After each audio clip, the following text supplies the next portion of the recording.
नमस्कार, सुप्रभात। 3 जून 2025 का दिन आपके लिए मंगलमय हो, ये दिन आपके लिए शुभ हो, ऐसी मेरी कामना है। 3 जून 2025 को शुभ मुहूर्त कब है, निकिष्ट काल कब है, निकिष्ट काल में राहु काल का क्या समय है, दिशाशूल किस दिशा में है और इसका क्या निवारण है, ये सारी बातें इस वीडियो के माध्यम से आप तक पहुंचा रहा हूं। वीडियो में शुरू से आखिरी तक बने रहें। हो सकता है ये वीडियो आपके आज के दिन को मंगलमय बना दे।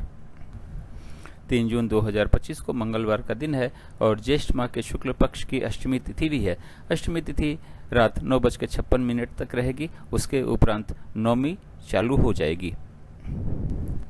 मीराचार्य ने काल को 5 भागों में बांटा हुआ। सबसे अच्छा काल महेंद्र काल, फिर अमृत काल, फिर बक्र काल। शून्य काल और राहु काल निकृष्ट काल हैं। इन दोनों समय काल में हमें कोई भी शुभ कार्य या कार्य नहीं करना चाहिए। यदि हमने कोई भी शुभ कार्य या कार्य इन दोनों समय काल में किया तो उसके सफल होने की संभावनाएं शून्य के बराबर रहेंगी। महेंद्र काल और अमृत काल में वैसे तो कोई भी शुभ कार्य आप कभी भी कर सकते हैं, लेकिन युवा और प्रौढ़ के समय को चुनेंगे तो कहा यह जाता कि कार्य शीघ्र पूर्ण होगा, कार्य निर्विघ्न पूर्ण होगा और कार्य 100% सफल होगा। बक्र काल में कहा यह जाता है कि यदि आपने कोई भी शुभ कार्य नया कार्य शुरू कर दिया तो कार्य तो पूरा हो जाता है, लेकिन बहुत ही ज़्यादा दिक्कतों और परेशानियों के बाद में। तो कोशिश करें कि बक्र काल में भी कोई शुभ कार्य नया कार्य न करना पड़े तो बेहतर है। अगर किसी वजह से करना भी पड़ता है तो युवा और प्रौढ़ के समय को चुनेंगे तो हो सकता है कि कुछ दिक्कत कम हो, लेकिन ये मान के चलिएगा कि इसमें भी दिक्कतें हजार आने वाली हैं। राहु काल फ्लोटिंग काल है। ये महेंद्र काल, अमृत काल, बक्र काल और शून्य काल में पड़ सकता है। राहु काल यदि महेंद्र काल, अमृत काल, बक्र काल में पड़ता है तो उस समय हमें कोई भी शुभ कार्य नया कार्य नहीं करना है। यदि हमने उससे पहले कोई भी शुभ कार्य नया कार्य शुरू कर दिया तो कोई दिक्कत नहीं है, और कार्य कहीं राहु काल के समय के बीच में भी जाके समाप्त होता है तो दिक्कत नहीं है। अगर हमने राहु काल में महेंद्र काल, अमृत काल और बक्र काल में राहु काल के में अगर शुरू किया काम तो कार्य सफल होने की संभावनाएं कार्य की बहुत कम रहती हैं। राहु काल आज के दिन 3 बजे शाम से 4:30 बजे शाम तक है। महेंद्र काल आज के दिन 5:12 सुबेरे, मतलब दूसरे दिन सुबेरे 5:12 सुबेरे से शुरू होकर सुबेरे 6 बजे, मतलब 3 तारीख की समाप्ति जो अगले दिन 6 बजे होगी उस समय का समय है ये। अमृत काल 10 बजे सुबेरे से 11:36 सुबेरे तक है। फिर 11:36 सुबेरे से शुरू होकर 1:12 दोपहर तक है। फिर 4:24 शाम से शुरू होकर शाम को 6 बजे तक है। फिर 6:48 शाम से शुरू होकर रात के 10 बजे तक है।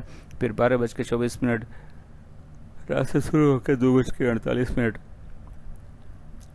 रात तक है। बक्र काल 7:36 से शुरू होकर 10 बजे सुबेरे तक है।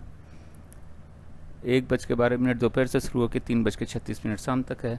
फिर 10 बजे रात से शुरू होकर 12:24 रात तक है। फिर 2:48 रात से शुरू होकर 5:12 सुबेरे तक है। शून्य काल सुबेरे 6 बजे से शुरू होकर 7:36 सुबेरे तक है। फिर 3:36 शाम से शुरू होकर 4:24 शाम तक है। फिर शाम को 6 बजे से शुरू होकर 6:48 शाम तक है। राहु काल जैसा कि मैंने बताया 3 बजे शाम से 4:30 बजे शाम तक है। ये रहा 24 घंटे का समय के हिसाब से वितरण और विवरण। चार्ट को या तो नोट कर लें या तो डाउनलोड कर लें और आज के दिन के सारे शुभ कार्य, सारे नए कार्य इस चार्ट के अनुसार करें। दिन को सफल बनावें, कार्यों को भी सफल बनावें। अब बात करते हैं कि इस चार्ट का उपयोग आप कहाँ कहाँ और कैसे कर सकते हैं। गृह प्रवेश, मुंडन, कोई नई कथा, नई हवन, नई पूजा या फिर नामकरण का शुभ मुहूर्त जानने के लिए चार्ट का उपयोग करें।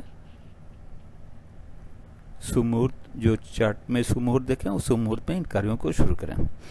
गाड़ी खरीदने जाना है, लड़की देखने जाना है, लड़का देखने जाना है, किसी से मिलने जाना है, किसी यात्रा पे जाना है, फ्लैट खरीदने जाना है, ज़मीन खरीदने जाना है, एडमिशन के लिए जाना है, इंटरव्यू के लिए जाना है, एग्ज़ाम देने जाना है, तो घर से निकलने का शुभ मुहूर्त चार्ट में देखें और उस शुभ मुहूर्त में ही इन कार्यों के लिए घर से निकलें। बिजनेस मीटिंग या बिजनेस नेगोशिएशन के लिए घर से या फिर ऑफिस से निकलने का शुभ मुहूर्त चार्ट में देखें। उस शुभ मुहूर्त में ही इन कार्यों के लिए घर से फिर या फिर ऑफिस से निकलें। अब बात करते हैं देवल की। मंगलवार का दिन है। उत्तर और उत्तर पश्चिम की दिशा में दिशाशूल है। घर से गुड़ खाने के बाद निकलें, लेकिन दिन होता है 24 घंटे का, सुबह 6 बजे से लेकर अगले दिन 6 बजे तक। इस 24 घंटे में कहीं जाके यदि आप वापस आ जाते हैं तो दिशाशूल का कोई दोष नहीं होता, लेकिन किसी वजह से आपको रुकना पड़ता है तो गुड़ खा के तो घर से निकलेंगे ही, लेकिन पीछे दिए गए चार्ट का उपयोग करें।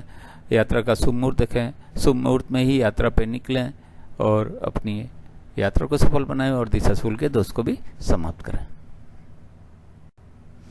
मेरे चैनल सागा ऑफ लाइफ को आपने ज्वाइन किया, इसके लिए आपका बहुत बहुत धन्यवाद। चैनल पे नए हो तो सब्सक्राइब करें, सब्सक्राइब कर रखा है तो बेल आइकन को ऑन कर दें ताकि अगला वीडियो जब मैं डालूं तो नोटिफिकेशन आपको मिल जाए।